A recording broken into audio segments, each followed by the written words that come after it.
Hello, everyone. Thank you for joining us today for this discussion on opportunities for nurses in CCM and RPM. So, we're going to give it a few minutes for others to join, and then we will get started with our conversation on this topic.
So, I am going to get started, and we'll have Doug join us later on in this conversation.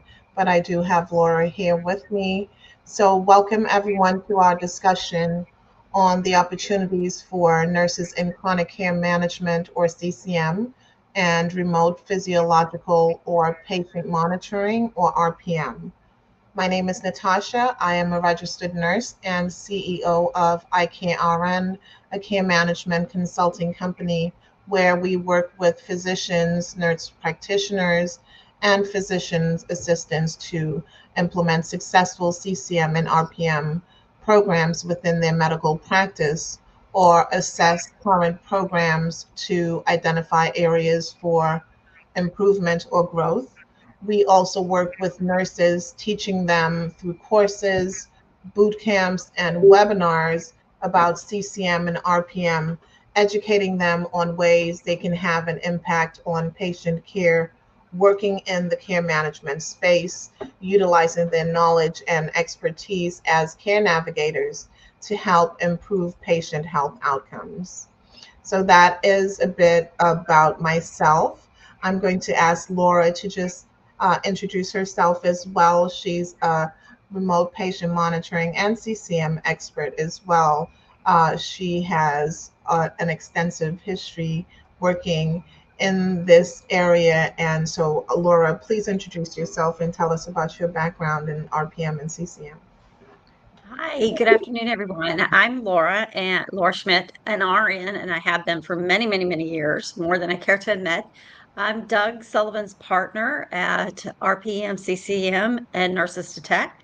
I have been in the field since CMS approved the CPT codes for chronic care management and then remote patient monitoring quickly after that. I helped develop several apps with their clinical SaaS programs.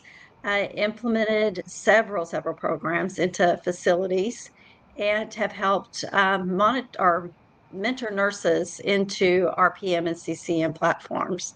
So that's a little bit about myself, and I'll hopefully Doug will be joining us shortly.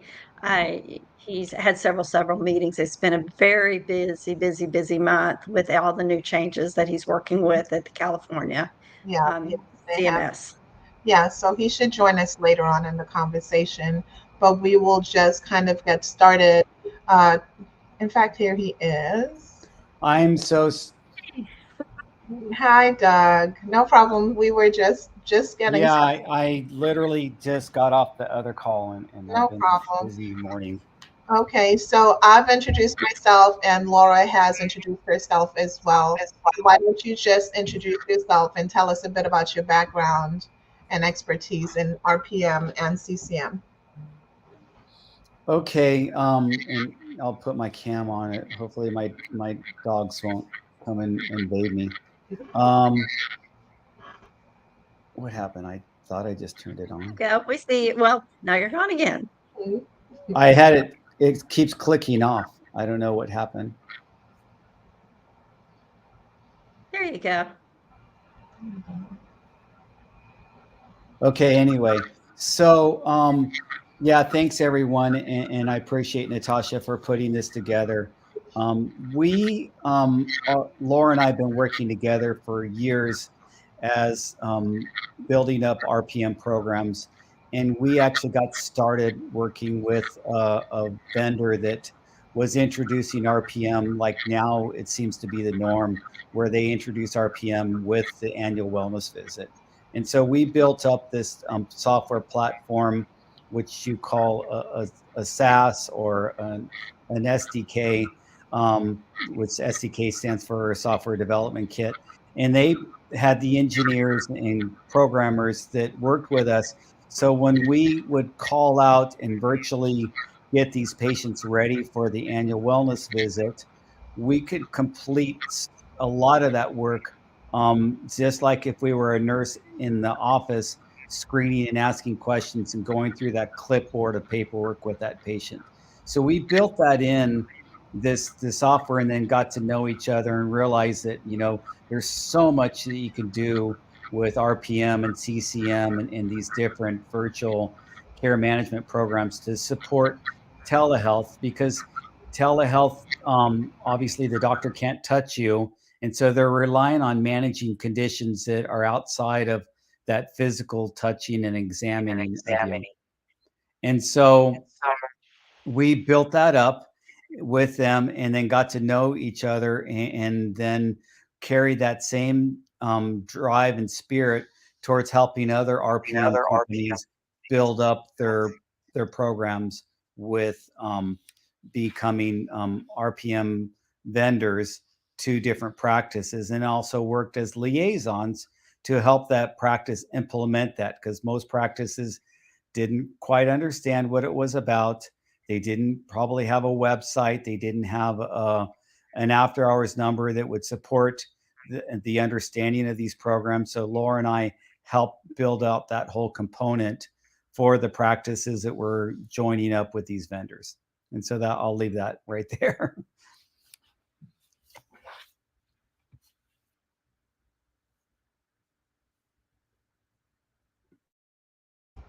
Okay, sorry, I was muted.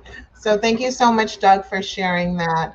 And before we begin talking about the opportunities that are available for nurses, let's just talk a little bit about what is CCM and RPM. So RPM, or chronic care management and remote physiological monitoring, they are valuable services that enable support for patients between the physician's office visit. It includes care coordination with monitoring for patients who have chronic illnesses. CMS pays providers to deliver a minimum of 20 minutes per month of care coordination support to patients with two or more chronic health conditions under the CCM program. And I'll ask Laura to just add some information on what is remote physiological monitoring and how it's used to help track patient data. Okay, remote physiological monitoring is monitoring one biological marker, one or more, and typically the most common one is blood pressures and glucose levels, well, blood sugar. So those are the two common ones. You're monitoring those parameters to see what their trends are doing, and if you see the trends going in a bad direction, then you can intervene real time and prevent them from having a hospitalization or an ER visit or an exacerbation of diabetes or hypertension. So you're trying to avoid a crisis. You're working hand in hand with the physician office to make sure that the medication changes, the response to those changes, and medication reconciliation isn't necessarily part of RPM. It's more part of CCM, but they definitely marry one another and complement one another. So you're really trying to prevent hospitalizations and other side effects of chronic illnesses with monitoring these biomarkers. And the other difference is they only have to have one chronic condition, not the two with CCM. So just the one marker that you're really paying attention to. Right.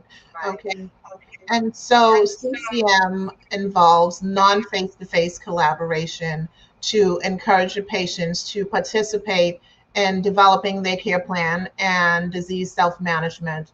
It also includes patient education and also helps with management of transitions for facility discharge, whether it's from facility to facility or facility to home, and also includes assessing social determinants of health that address barriers to patient receiving adequate health care for their complex conditions. And so nurses play a critical role in implementing CCM and RPM programs by managing care teams because it's part of what we do, managing teams, and through care management, care coordination, engaging patients in their care by using motivational interviewing and really just following up with them every month between those physician visits, we're able to help meet their needs and improve their health outcomes.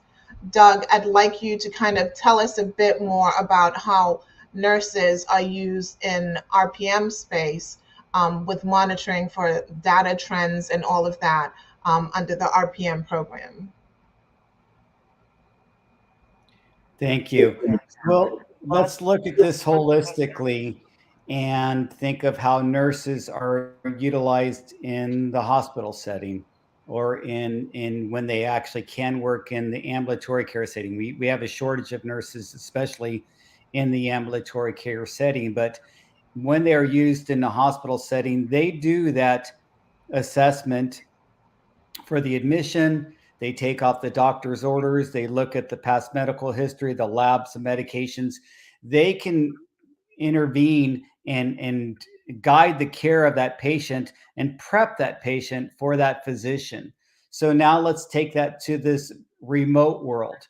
When we're capturing these notifications of out of range readings and different surveys that that patient may fill out or different conversations that you have with that patient in between office visit, we can provide some that additional comprehensive data to that practice and to that doctor that's going to guide him for that next visit, whether it's a telehealth visit and he's just going to maybe adjust some medications, or whether it's maybe he needs some intervention care and needs to do some diagnostic studies and maybe a sleep study or some x-rays or something else like that because he's noticing that the care is deteriorating. So or the chronic condition is exacerbating itself. So this is some of the things that they do to that we can do remotely to help this practice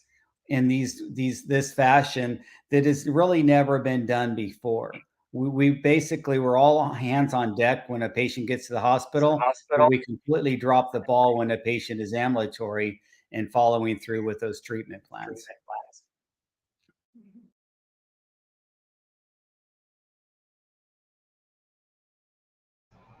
What we can do as nurses is use our population health skills to reach out to patients who would benefit from the CCM and RPM programs, that help to improve the patient outcomes and, like Doug said, avoid acute complications that would require more intensive treatment. It helps to reduce the cost from hospital visits that can be prevented, where the nurse care manager helps to identify areas for improvement before the patient ends up in the hospital. And it allows patients to be involved in managing their conditions. So, all of these services provide opportunities for nurses who are they're looking to have more of an impact on patient care, and they want to branch out and do different things, maybe monetize their knowledge, and still have that impact, like I said, on patient care and work at the top of their license. So, Doug, I'd like you to tell me what you think is why you think nurses it's important for nurses to play a role in care management and these programs that are currently available from CMS and some other carriers. What is the importance of the nurses in those roles? Well, one thing nurses need to understand that, and they probably most are not aware, that a nurse could do a telehealth visit. Nurses are allowed to get on a video call or audio call with a patient and just do a visit, a full billable visit. Okay, there are billing codes that are available outside of the RPM and CCM codes with diabetic education and other blood pressure monitoring codes that are available to for a nurse to do outside of these typical set of codes that we see with RPM and CCM. Mhm, And we've been doing that for years, but we just weren't aware of that in the background these codes are being billed. Maybe they're part of a membership program with a Medicare Advantage plan, so they're not really getting those fee for service codes, or maybe just the nurse was unaware that her work is actually billable codes. mhm, And so you're adding that value. In addition to that, nurses probably understand it much better than the even the doctors in that practice about the gaps in care and quality matrix things that are involved with care management. Besides a patient needing an annual wellness visit every year, there's advanced life planning and other programs that they need to mention with getting these different screenings in and different examinations in that could be done. So this is something that a value that will add value to that practice that wasn't there before, and they just never had time to invest in the learning about these different programs mhm, or these protocols that are necessary to capture quality matrix scores and improve their practice. mhm. Yeah. And so, Laura, same question for you. What do you think is you know, that the value that nurses bring to the CCM and RPM space? I think the value that we bring is that gap between clinical visits and um, and hospitalizations. I mean, well, to prevent them. Mhm, It, because once you go to your clinical visit, you may or may not go back for the next year for another annual wellness visit. And that's even if you have an annual visit mhm, yourself. So we're instrumental in that. We can do the annual visits over telehealth, as Doug, the questionnaire part of it, as Doug explained. We can also do the transition of care, telephonically. We can a lot of patient education. We can do the just so many different things that we can do. And even, oh God, one is just escaping my mind that is so important. I can't believe it. And just there's so much that we bring to the table. And I know that the physicians that I work with, when I have a patient that I see that's going into crisis and I prevent that by mhm. notifying the physician or having the patient notify the physician, that's a win-win for everyone. Yeah. You've prevented a hospitalization. That doctor has kept control of his patients, because now once patients are admitted into the hospitals, usually the hospitalist takes Mhm. over from there. Yeah. And so it's bringing it full circle. And nurses, we were taught to think holistically Mhm. anyway. It's not just the diagnosis, it's what's causing that, what are the triggers, what makes this patient respond better, have they had their medications, are they taking their medications? So we're just that eyes and ears Mhm. that fills that void. Yes. So I agree with you that we are uniquely positioned to lead in chronic care management and remote patient monitoring programs because of our clinical skill and our expertise in care coordination, patient education, motivational interviewing, and that holistic care that you're talking about. It requires that we also address social determinants of health as well that affect patients' health and the care that they receive. And so these are activities that we as nurses excel at, and why we would bring value to this space by collaborating with physicians. So I'd like you to add, Laura, more about RPM and how we can identify data trends with RPM and patterns, like you were saying, to catch those events or abnormalities before the patient ends up in the emergency room. Just talk a bit more about that. I'll give an example. One patient that I have been working with, they had a stimulator, for the pain that was inserted, and the battery had gone out. Well, you could tell something was going on with the heart rate kept going up, the blood pressure kept going up, and so what we did is we kind of went through all the things of what's going on with her, and that's when we determined that, hey, it is your stimulator because your pain is not being controlled right now, so let's find out. So we were able to get the batteries, get everything reinserted, and voila, everything was magical and back to where it needed to be. We didn't need to do all kinds of unnecessary blood pressure medication adjustments. We just needed to get that stimulator back. So it's identifying those problems Mhm. that really seem to help. You can identify. I've also identified people that were not taking their blood pressure medications. Mhm. Find out why they're not. And can they afford them? Were they able to pick them up? Did they have transportation problems? Is Mhm. it making them feel worse because their blood pressure is getting too low?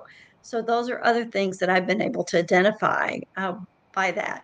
Yeah. Diabetic education, that one's huge because Mhm. people, until you see that tangible evidence with your numbers going up, you Right. don't realize the foods that you eat and drink, how they affect that until you actually have that tangible evidence that says, wow, I drank that soda and look what happened to me an hour later. I mean, they know it, but they see it. And it just makes a bigger difference with the patients. Yes. So it works. Mhm. It does. And so, Doug, I'd like you to add a bit more on the technology aspect and nurses, because I know a lot of times as nurses, we are afraid of technology.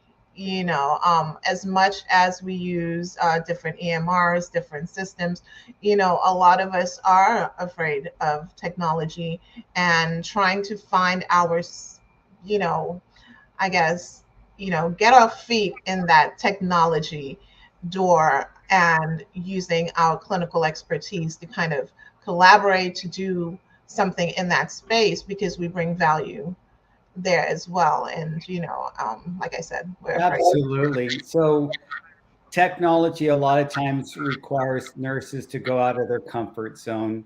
We get proctored into our first job, maybe at a hospital or at an outpatient clinic or at a skilled nursing facility, and we get slowly introduced. This is going to be your EHR login. This is going to be how you log into Chronos or whatever clocking system they use, and everything like that.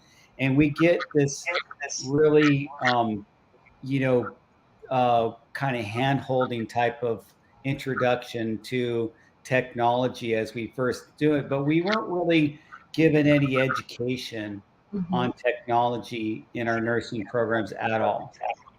And when you get into learning about RPM and CCM, like Laura and I kind of found out the hard way, is besides having to know on the back end the billing and what goes around the CPT codes, we had to learn that these tech companies are expecting, you know, just everyday people to be some type of tech gurus. And so we ran into obstacles with patients needing to go into their to the Apple store and put the app on their phone. People need or Google Android Play Store and put the app on their phone, and then they don't remember their password for the Apple or the Google Store. They don't understand that, and so then we become tech assistants for these patients getting Mhm. onboarded with Right. some very simple things. So Mhm. we actually, it's and then in the background, we're also working on our technology where we have to log on to our computers Mhm. from home, and maybe that logon requires some type of two-step authentication format and other things like that. So you have to be comfortable in realizing that these technologies you're going to have to take a crash course in them, and then you're going to have to get comfortable and immerse yourself with them. So one of the first ways that Laura and I really immerse ourselves in this is we did the devices to our own mothers, to Mhm. ourselves, and did that experience on ourselves and our own family members. Mhm. So we would send our mom a device or bring it to her personally. Say, Mom, you're going to take your blood pressure every day, and then you're going to look at the app, and it's going to send you a reminder. We're working with one app that was a facial recognition one that they had to hold the phone to their face, or another one that sent them messages through a smartwatch that they had to reply to the message by tapping on the watch. So you have to vet these things out yourself and be comfortable with it. I love technology, and I was an early adopter with all the technology I used for sports and fitness, and I've been on using Garmin and before Garmin Polar and using Strava and all these different apps and stuff on my phone because I like tech. But for the most part, a lot of nurses might be intimidated with it, so it may not be for them. If Mhm. they're really really intimidated, maybe they need to be part of another bigger company that all they have to do is get a list of patients that they call through their computer through a VIP system and then leave it at that. But Right. to really be a independent consultant, you have to be able to troubleshoot and go through this technology yourself. Mhm.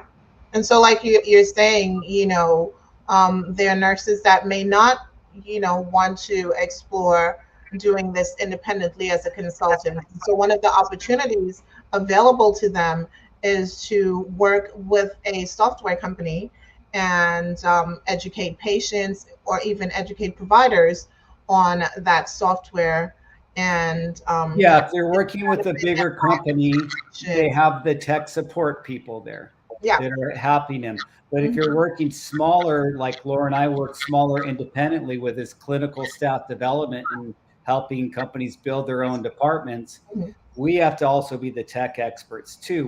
We don't have a tech support all the time available to us 24/7.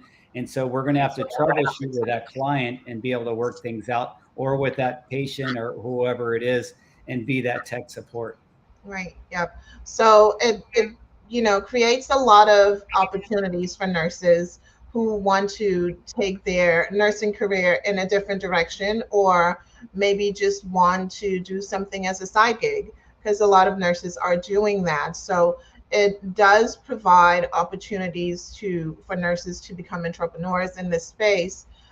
So because we have that training in care coordination, inpatient education, motivational interviewing, and on, really delivering that coordinated care under a CCM or RPM program. That backed with our clinical skill make us ideal candidates to start a business in chronic care management, whether it's in consulting or even building our own RPM platforms, technology platforms.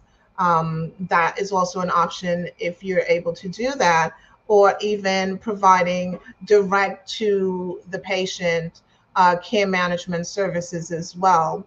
And the reason we're able to do that is because we know how to engage patients and we know how to create successful workflows. I know it's part of what we do a lot in management. I know I've had to help create workflows for my staff, and it's kind of part of what we do. So, with the rise of value based care, nurses are able to monetize their expertise in whatever specialty they're in and work within the care management or RPM space, and become entrepreneurs and still have that impact on patients, improving patients' lives. So, Laura, do you think you can tell us a bit more about some of the opportunities you see for nurses within the CCM or RPM space? I definitely see some. There's one helping with the software development because, as Doug spoke about earlier, they're technologists that are developing these apps. And so they do not have healthcare backgrounds, or the majority of them don't, or they do not have an extensive background and experience that a nurse brings to the table when when you are developing these workflows, even the simple questionnaires. They don't know the language of healthcare. They haven't been taught therapeutic communication and interviewing, which we have, so we can develop those with them. So that's one, working with the tech companies. The other is, as Natasha spoke about, being an entrepreneur and starting your own CCM RPM platform. Doug spoke earlier about if you're not comfortable with that being an entrepreneur and taking that chance, because that's a scary thing. You have to feel comfortable with that, and if you're not, then the opportunities with RPM and CCM companies are out there. Also, trying to get physicians to on board where you would still become under their umbrella, but you would be part of their clinical team. So that's also another thing. Now, Doug is working with the state of California, who we all know pretty much leads the way with getting a lot of these things adopted as mandatory in their state. And so that's something I think needs to be brought to the table too, because nurses need to know that. I mean, they need to understand there are changes coming down the road. I Mhm, mean, healthcare, it's slow to change, but it's going to change because technology is forcing it to change. mhm. And It it's is, a good thing. yeah. It's a very good thing. Yeah, I think that the perspective that we bring as nurses is invaluable. And I know that there are a lot of software companies who have, developed platforms and they have not necessarily utilized the expertise that nurses bring within these spaces. And I believe that if you're a care management platform or company that, that's, offering that software, that it's important to integrate nurses within the development of that platform because that's where our expertise lies in care coordination, developing that patient centered care plan and disease specific care plan, developing all of that. That's part of our expertise and what we kind of bring to the table in that space. Um, and so that's where we can draw on our experience as nurses, our backgrounds. I know I worked in long-term care, so I have a lot of, geriatric experience. I've worked in hospice, so patients with chronic illnesses, maybe they may not be ready for hospice, but they're palliative care, so specialties as well can certainly also implement care management services and maybe provide principal care management, which is focused on just one one disease managing of one chronic health condition, and so specialists are able to also provide those services to their patients. Doug, tell us a bit about how nurses um, can maybe look into starting their own products or digital devices if they're also in technology, and maybe opportunities for that as well. Well, I want to back up a little bit and Okay. talk what Laura said.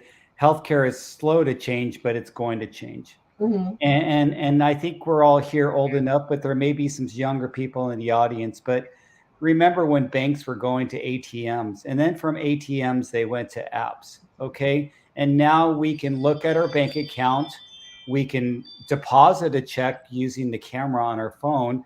We can do all these things. We could transfer. We can use the bank's app, or we can use Zelle, or Venmo or Stripe. We could do all these things with our phone and with an app that shows, and we get notifications if somebody's used your credit card or you use your credit card. You'll get a notification if your balance is running low, if a check just got deposited. All these things we're using technology. I don't know, I can't even remember the last time I've been inside my bank. Have you guys been inside your bank recently? It's you have to search and think, what did I go in my bank for? I didn't really go inside the bank. Maybe I went to the ATM and pulled out some cash, or I just did it, pulled out cash at the grocery store because I can do it there. And healthcare is going that same direction. Do you think a patient that has access to communicate with their doctor's office and communicate about their stats, whether it's their labs or medications, or when their office visit is due, or any reminder, a questionnaire they need to complete before that office visit, if they can do that through an app, don't you think they will? Don't you think they will want that? Of course they're going to want that. Every other industry has gone to that. Okay, the banks led the way, but now even something as random is you know getting food delivered to our house is done through an app. And we've embraced this virtual world in every other industry. And there are a lot of you know gaps in care that we just don't have access to care in America. And the technology is going to help us fill those gaps. Does an office visit need be necessitated for every single medical question a person has? No, it doesn't have to be in. Wait until they have that office visit that most people are neglecting. Most people do not get annual wellness visits every year. And so the state is recognizing that. And Laura mentioned that I'm involved with state programs, and we're recognizing that because the state is actually paying those health plans that have contracted under them to provide care and services and benefits to those populations in their states. And as the states realize that, hey, we've been squandering all this money when none of these patients are seen, and then when they finally get seen, they're in the hospital, and it's a very high cost of care because they've got a stroke because they've gone 10 years with hypertension and nobody put them on blood pressure medications, or so on and so forth. And they never got a PCP visit. They never had a care plan, or nobody ever followed up with that care plan. And it's right now technology and health information exchange is bringing all that to the surface, and we will see that change really. And nurses are going to be required to get some of this training and education, and nurses are going to be at the forefront of ushering in this change with technology. So I'm saying that if you want to be an entrepreneur, now is the perfect opportunity. It If is. you want to work for a tech company, now is the perfect opportunity. If you want to Right. work And for a large healthcare organization in the tech area, now is your opportunity. yeah, and Doug, you mentioned the states, they're realizing how much money that they've been spending in the wrong areas to be productive or efficient. We also have a generation, well, generations, behind the baby boomers that are demanding this. I mean, they have all the health apps. They're paying wellness apps on top of insurance premiums because the healthcare gaps. And so they're demanding this. Well, healthcare is going to have to pick up the pace and Mhm. start adopting this. You mentioned the banking industry. I mean, when's the last time you wrote a check? I can't remember the last time I wrote a check, it's all online. But I remember back in the day, every month, going through the checkbook. So technology, it's efficient, and using AI, that's a whole other area that needs to be investigated because there's this big fear of Mhm. AI. Well, it has its place, and it's a very effective tool in recognizing trends, and with the nursing shortage and not having so many nurses or eyes and ears to evaluate all this, it can prioritize all that for you. So then you bring the medical expertise to the table on top of AI and analyze everything. Mhm. So technology is here to stay. It's Yeah. definitely here to stay. It is. It is. So, another area that nurses, an area for opportunity that nurses can take is, direct to the consumer. If you want to, you can actually start your own care management agency. Just do some freelance nursing on your terms, and you determine what care coordinating services you would cover.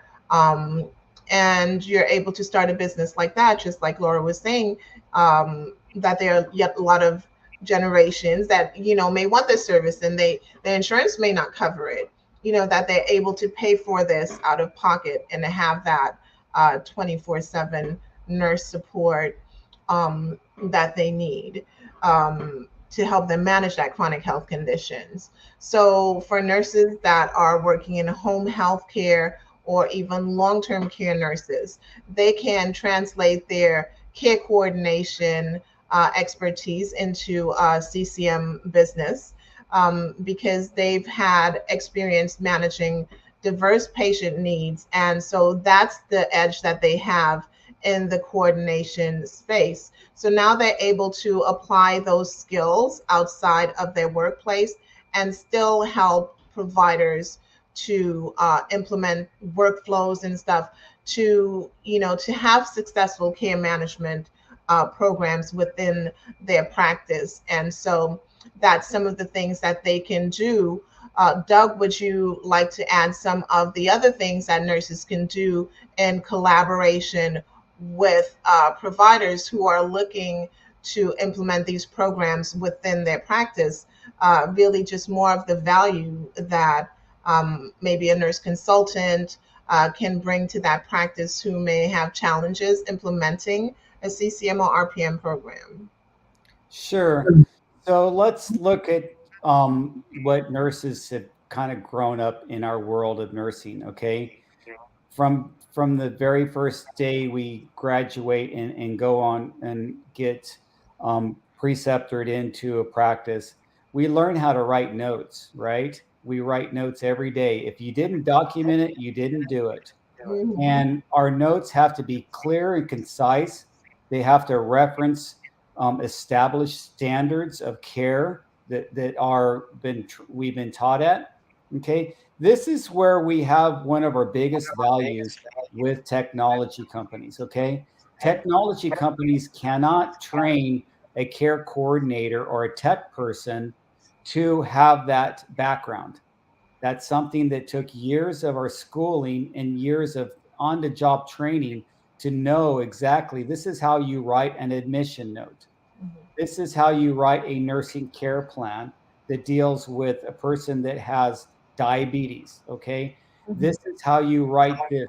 And we have been living in this strict world of proper documentation that is critical with our career.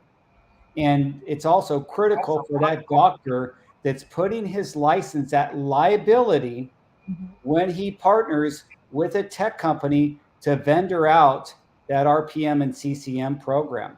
Mhm. And every single note that goes into that record that is auditable from Mhm. that very first note when they introduce the RPM or CCM program and consent for that treatment in that program to that initial care plan, to that care plan update, to those monthly monitoring notes, they have to be written correctly in a format that is going to be acceptable to HSAG or CMS or whoever is out there, the health plan, whoever is auditing those records.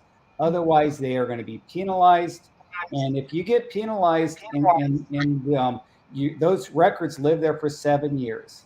If you get penalized with a patient's care and the record that you built for them 7 years ago, they're going to ask for all that money back. They're going to take a deeper dive in their practice, and then they're also going to ask you to pay a huge fine. So this is where they need your risk management, if you will, to be involved with their practice, as Laura and I have identified. And we've got doctors' offices coming to us, begging us to help them because they feel they feel vulnerable. Mhm. These programs were not loaded properly. They were not started properly.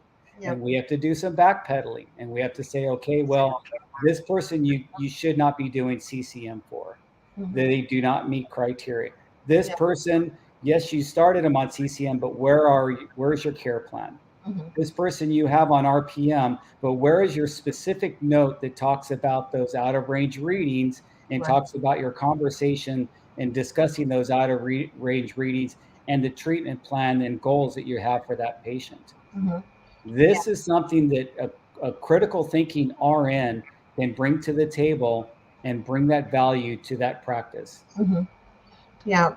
So, like we're saying, you can start your own independent CCM business, CCM or RPM business, which is what I believe we all did as consultants. And you're able to implement these within physician practices. You can collaborate, ensure that you understand the billing of CCM and RPM so that you're getting the most revenue for that practice, and then of course partner with those primary practices that may be lacking in the support or education that they need to implement these programs, with a lot of nurses looking to leave the bedside and seek out other opportunities. This is something that you can certainly consider applying or utilizing, learning more about, because like Doug and Laura have said, this is really the future of healthcare. And more as we transition to value based care, we're going to be looking at more patient health outcomes and improvement in conditions, as opposed to just going to the physician, repeatedly, as opposed to just volume. So, partnering with an RPM company, Laura, are you able to tell us a bit more about partnering with RPM companies? Because I know that you have worked with a few of them, and your expertise in that area. I would just say you can go on to not necessarily partnering up, because most of the RPM companies, they want to go ahead and have you as an employee. So if Mhm. you're not comfortable with going the entrepreneur way, then this might be the best option for you.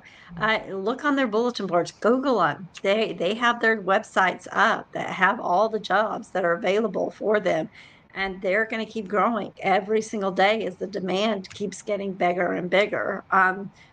Specifically when the next generation, behind the baby boomers comes up and they've grown up with technology.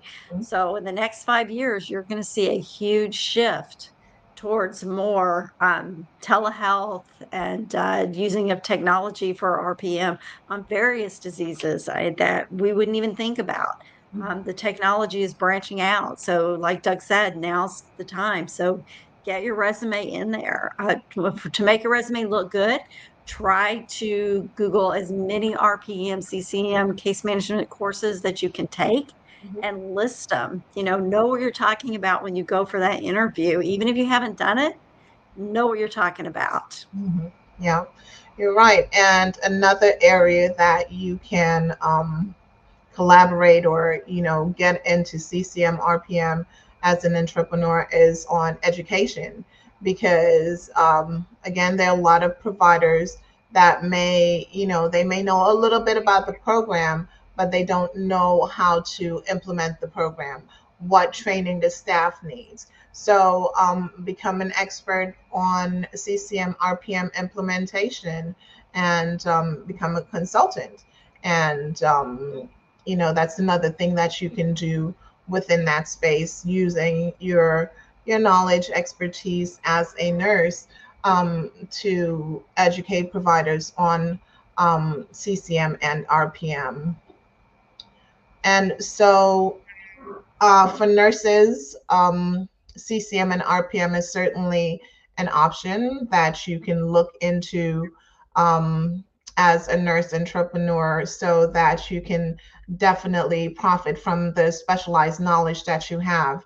So you can launch your own practice, where you're actually providing CCM services, or you can work as a consultant, helping providers implement or work for a software company in CCM or RPM. And so we are getting ready to close out for this discussion. It's almost at 1 hour. So I just want to say thank you to Doug and Laura for today, as always, bringing your expertise to this live event whenever we're able to come together. I think it's important for nurses and providers to get information on CCM and RPM, and that we're able to share our knowledge and expertise with others. And so they can certainly feel free to reach out to any of us on LinkedIn or on Facebook. We also have a group in the Mighty Networks that is the Empowered Nurse Leaders on the Mighty Networks app. And there we will be adding resources, CEUs, and education.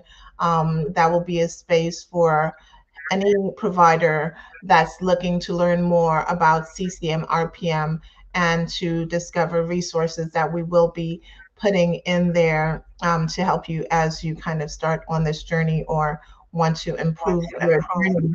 I also have a Facebook group, Nurses in Chronic Care Management, for nurses who would like to learn more about CCM. And I also offer a course for nurses looking to get into chronic care management as well. Doug, Doug and Laura, you guys have the Nurses to Tech as well. Yes, we do. Doug, Yeah, you want to talk a little bit about that? sure. And I was trying to post up the link to the Mighty Networks. And so that's something that Natasha, Laura, and I got involved with earlier with another nurse, Elena. And we all kind of met around this RPM and CCM space. But we we realize that we're more powerful together in forming these networks together so Mhm. we can help each other. There's plenty of work to go around. It's like saying that everybody's getting all the health care they need. We know that that's not true. There's plenty of health care to go around. I'm along. I've been on Natasha's Facebook group, and I've been on other Facebook groups, and I'm always throwing out general responses to questions out there because that's kind of like in us as a nurse. We just want to help each other. And so that's where we're going with this empowered nurses and with all of our other social media is we want to help you guys out because we need more nurses that understand this and could work. I really think nurses need to focus a little bit more on the ambulatory care space. I mean, yes, it's nice to be that expert, NICU nurse or, ER nurse, and there's those, or even like something, you know, really adventurous, like a flight nurse or something like that. But those jobs are few and far between, and then they're also highly stressful. If you want to work from home or work in the tech area or work in just the case management, because you don't have to be really tech savvy to work for a case management company and be that 24/7 triage nurse or be that nurse that calls a patient for the health plan. I called patients for health plans for many years, and the tech, they just, I had tech support. They set up everything, and it was literally linked to a phone that they gave me, and it was literally making a regular phone call for me on with a list of patients. I mean, obviously, I was going through a platform that gave me that list and had me queued up who I called next. But this can all be, spoon fed to you if you really want to get into this in that aspect or get into it independently. And we just want to help you guys out, knowing that we want to keep more nurses doing nursing and help bringing that expertise to the patients in all over the world, because we need more people that help other people. I think that's the general gist of this. Thank you so much, Doug. Laura, would you like to share your closing thoughts? Uh, there, finally get it off of mute. My closing thoughts, this is the wave of the future, and I want to see as many nurses as possible jump on board, Mhm. particularly those that are in my age group that are considering retiring, just because they're just burnt out. Um, this is great because you actually get to do what you wanted to do when you first entered into nursing, and that is making a difference. And there's no better feeling than that. Yeah, you are right. And so for me, again, I also want other nurses involved in this space. And I think, it's part of why we connected, because we see the value that nurses bring to this space. And we want other nurses, to learn more about it, know that they can do it, and that there are opportunities available to them within CCM, within RPM, and the value-based care space, because it's really what we do, bring value as nurses, connect patients and providers, physicians, nurse practitioners. We're that way the connector, and we've been for years. So the eyes and ears, like Laura said before, and being able to offer care management allows us as nurses to have that rewarding experience, because we're really able to see where we're making a change in patients' lives. So thank you guys again for joining us. Feel free to reach out to any of us if you'd like to learn more about CCM RPM. And of course, again, join us on the Empowered Nurse Leaders Network on under the Mighty Networks app, for resources that you can utilize as you grow and learn more about CCM. So I am going to close it out right there. Thank you guys so much for joining me today. Thank you, Natasha. Bye.